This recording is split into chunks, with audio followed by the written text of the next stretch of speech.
Hi students, and welcome to week 7 in your online lifespan growth and development course.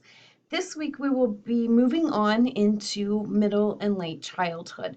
So let's take a look at our week 7, chapter 7 module. So as always, here is the PowerPoint for this chapter. You have another journal assignment. You've been doing really good on these journals. Keep up the great work.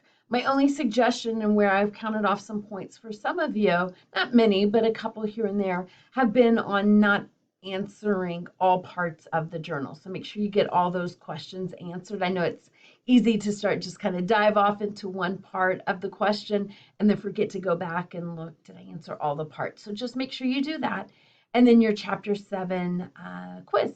You've been doing a great job. I really enjoyed your work on your Piaget experiments. So thank you for your time and effort and learning about Piaget and the pre-operational thought and some of the experimentation that he did.